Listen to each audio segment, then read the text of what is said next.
Assalamualaikum warahmatullahi wabarakatuh. Perkenalkan, kami dari kelompok 3, mata kuliah akuntansi keuangan lanjutan 1. Dalam kesempatan ini, kami akan mempresentasikan tentang bab 2, yaitu investasi pada instrumen ekuitas.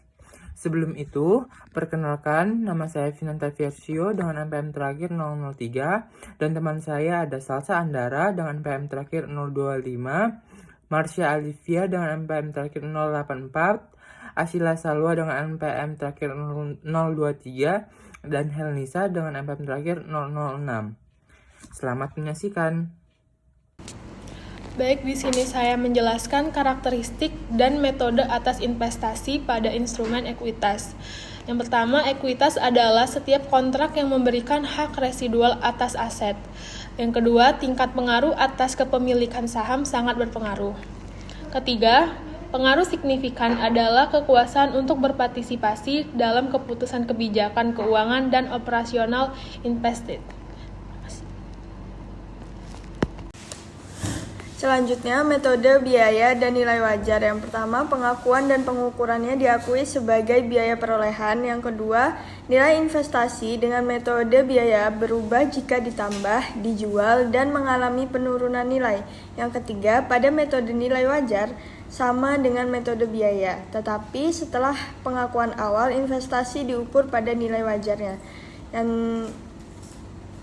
keempat, penyajian dan pengungkapan pada metode biaya investasi disajikan tetap sebesar biaya perolehannya.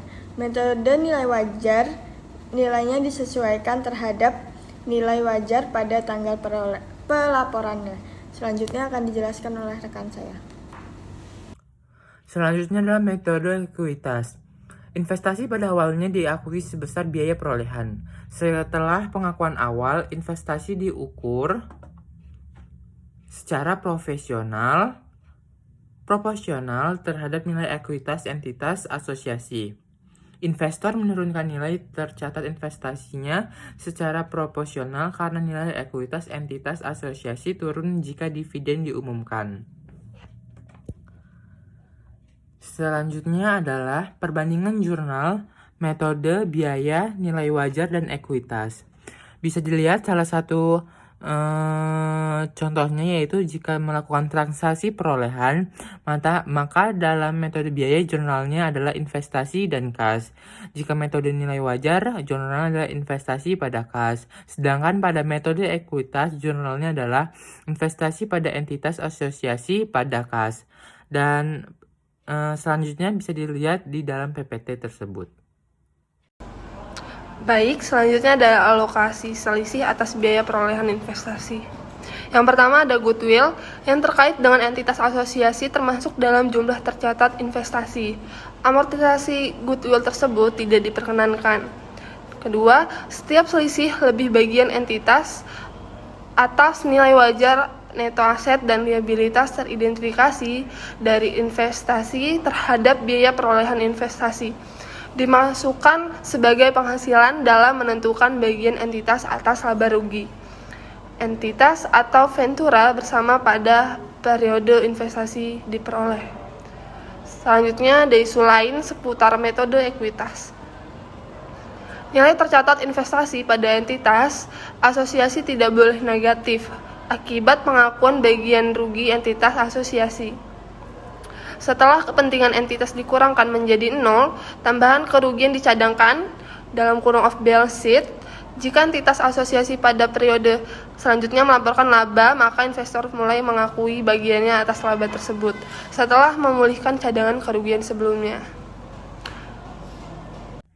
Selanjutnya adalah isu lain seputar metode ekuitas. Nilai tercatat investasi pada entitas asosiasi tidak boleh negatif akibat pengakuan bagian rugi entitas asosiasi. Setelah kepentingan entitas dikurangkan menjadi 0, tambahan kerugian dicadangkan atau off balance sheet. Jika entitas asosiasi pada periode selanjutnya melaporkan laba, maka investor mulai mengakui bagiannya atas laba tersebut setelah memulihkan cadangan kerugian sebelumnya.